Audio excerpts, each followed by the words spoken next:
Jharkhand police और CRPF की संयुक्त कार्रवाई नक्सली मुक्त अभियान को लेकर जारी है और सरकार ने भी नक्सलियों को स्पष्ट संदेश दे रखा है कि मुख्य धारा में वापस लौट जाओ, अन्यथा कार्रवाई बुरी होगी। और धनबाद की अगर हम बात करें तो धनबाद एसएसपी के नेतृत्व में सबसे बड़े ऐतिहासिक कदम उठाई गई है और हार्डकोर नक्सली मिसिर बेसरा सहित 5 लोगों को गिरफ्तार किया गया है। सीधे धनबाद एसएसपी प्रभात कुमार से जुड़ते हैं और जानते हैं कि इस उपलब्धि के पीछे किस प्रकार की रणनीति बनी और किस प्रकार का काम किया गया। पहले तो बहुत बहुत उपलब्धि के लिए, इसके लिए हार्दिक बधाई कि इतना हार्डकोर नक्सली को आपने अपने नेतृत्व में गिरफ्तार किया है। चलिए, बहुत बहुत धन्यवाद। ये डेफिनेटली एक बहुत ऐतिहासिक दिन था हम लोगों के लिए और बहुत ही बड़ी उपलब्धि है, इसमें कोई डाउट नहीं। बहुत बहुत धन्यवाद। सर, बरवड्डा थाना क्षेत्र से गिरफ्तारी हुई, कैसे सूचना मिला आपको? क्या आपको लग रहा था कि हाँ वो नक्सली लोग आ रहे हैं? कैसे पकड़, चूँकि अक्सर आना जाना वहाँ होते रहता था, तो कैसे कुछ हुआ, मालूम चला? कैसे घेराबंदी किया सर, कैसे पकड़ा?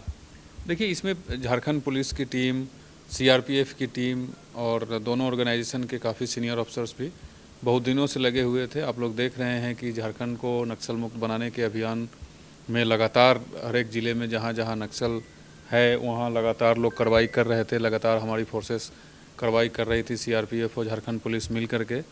उसी में लगातार ये चूँकि सबसे शीर्षस्थ उस ऑर्गेनाइजेशन का था, उसको लेकर के लगातार मॉनिटरिंग भी हो रही थी और अलग अलग से सूचना भी आ रही थी। तो उसी में हम लोगों को सूचना प्राप्त हुई थी और लगातार 10-15 दिन से इस क्षेत्र में मॉनिटरिंग की जा रही थी, जिसमें सीआरपीएफ के अधिकारी और उनके जवान, झारखंड पुलिस मुख्यालय से भी हम लोग इसको कर रहे थे और गिरिडीह और धनबाद में लगातार सूचना मिल रही थी। तो गिरिडीह पुलिस की भी टीम लगी थी, गिरिडीह एसपी और हम लोग रेगुलर बेसिस पे कोऑर्डिनेट कर रहे थे। तो ये 10-15 दिन से हम लोग इस काम में लगे थे और फॉर्चुनेटली उस दिन सटीक सूचना मिली और सभी लोग, सीआरपीएफ की टीम है, हमारी टीम जो इसमें 10-15 दिन से लगी हुई थी वो, और गिरिडीह पुलिस की टीम, सब लोग मिल करके एक टैक्टिक्स के तहत सूचना के आधार पे हम लोग घेराबंदी की और उस घेराबंदी में सफलता मिली। सर, करीब इनाम है मिहिर बेसरा पर, प्लस एक मेहनत और मौजूद उस पर भी 15 लाख का इनाम है। तो क्या ये पहले से प्लानिंग था आप लोगों का कि हाँ इस क्षेत्र में घुसने वाला है, हम लोग उसको पकड़ लेंगे सर अंदाज में? क्योंकि जो गिरफ्तारी हुई फिल्मी स्टाइल में गिरफ्तारियाँ हुई है, तो ये पहले से कुछ प्लान थे, ऐसे सडनली हुए?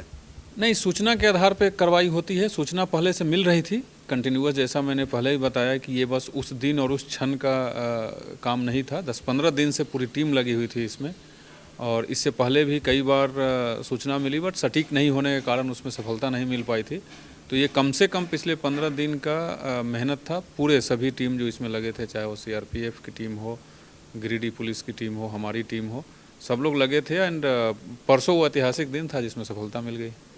सर, लगातार चूँकि नक्सल को मुक्त अभियान बनाने में झारखंड सरकार की पहल है, चूँकि आप भी लगे हुए हैं, इससे पहले भी कई जगह में क्षेत्र में काम किया आपको, अब क्या लगता है नक्सली पूरी तरह से समाप्त हो कगार पर है या कुछ बचे हुए जो गिरफ्तार हो जाएंगे? नहीं, डेफिनेटली मैं ये ज़रूर बोल सकता हूँ कि जो इनका मेन स्ट्रक्चर था वो ख़त्म हो चुका है और हम लोग ऑलमोस्ट ये बोल सकते हैं कि 98-99% खात्मा है और कुछ अब छिटपुट 10-15 कुछ सक्रिय सदस्य लोग हैं जो काफ़ी लो लेवल के हैं, वो लोग बचे हुए हैं और उनकी भी गिरफ्तारी जल्दी हो जाएगी। हम लोग तो अपील लगातार झारखंड पुलिस की तरफ से, सीआरपीएफ की तरफ से लगातार अभियान भी चलाया जा रहा है और हम लोग अपील भी करते हैं कि जो झारखंड सरकार की आत्मसमर्पण नीति है उसका फ़ायदा उठा करके आत्मसमर्पण करें। तो आप देखें ही हैं, कल जो परसों जो ऐतिहासिक दिन था उसके एक दिन पहले ही पुलिस मुख्यालय में बहुत सारे नक्सली सरेंडर किए थे। तो ये लोग भी बहुत जल्द आ जाएंगे और 100% झारखंड नक्सल मुक्त बहुत जल्द ही हो जाएगा। सर, जो गाड़ी जब्त हुई है जिसमें से छोड़कर ये लोग भाग गए थे, वो उसका शिनाख्त हो पाया किसकी गाड़ी थी, कहाँ से आई थी? देखिए, वो परसों रात में ही जब्त हुई थी और उसी गाड़ी से ये लोग ट्रैवल कर रहे थे। अब चूँकि कानूनी बाध्यता थी, जो काम करने के लिए प्रोड्यूस करना है, कोर्ट में जेल भेजना है, उसमें हम लोग लगे हुए थे। आज बरवड्डा थाने की टीम रिमांड के लिए प्रेयर कोर्ट में डाल रही है। रिमांड मिलने के बाद हम लोग और गहन पूछताछ करेंगे इस पर।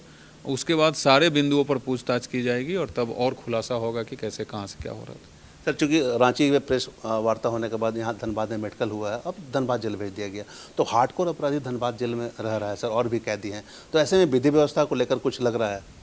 नहीं, बिल्कुल हम लोग उसके लिए तैयार हैं और उसी ढंग से उसको रखा गया है कि किस सेल में कौन रहेगा, किस वार्ड में कौन रहेगा, वैसे प्लानिंग करके जेल सुपरिटेंडेंट से मेरी बात भी हुई है और उस ढंग से रखा गया है कि वो सुरक्षित रहे और जो कानूनी प्रक्रिया है, कानूनी जो प्रावधान है उसके अंतर्गत रहे वो। सर, चूंकि 1 साल से अधिक का कार्यकाल हो गया आपका, विधि व्यवस्था में आपने कभी भी समझौता नहीं किया, चाहे कोई भी हो, सलाखों के पीछे पहुंचाया आपने, संगठित अपराध के लोग हो या फिर नक्सली की बात करें।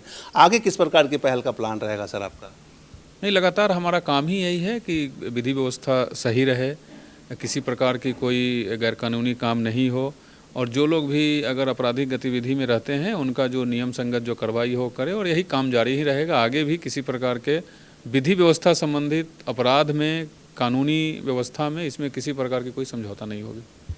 तो ये धनबाद एसएसपी प्रभात कुमार को आप सुन रहे थे। स्पष्ट इन्होंने कहा कि विधि व्यवस्था में किसी प्रकार का समझौता नहीं किया जाएगा, चाहे कितने लेवल के भी बड़े अपराधी हो चाहे छोटे अपराधी हो, उनको सलाखों के पीछे भेजा जाएगा। और धनबाद पुलिस का ऐतिहासिक उपलब्धि यही है कि धनबाद जैसे क्षेत्र से हार्डकोर नक्सली के साथ में 5 लोगों को गिरफ्तार किया है, जो कि इनामी नक्सली थे। और यह मैसेज देने का काम किया है कि अगर आप नक्सली के क्षेत्र में हैं, उसमें आप संलिप्त हैं, तो वापस मुख्य धारा में आ जाइए, अन्यथा आपकी जगह सलाखों के पीछे होगी। देखना होगा और बेहतर कितना प्रयास पुलिस का होता है और आम लोग इससे कितना लाभान्वित होते हैं। तमाम इससे जुड़ी खबरों से लगातार आपको अपडेट करवाते रहेंगे। कैमरामैन संजय के साथ धीरेंद्र, मिरर मीडिया, धनबाद।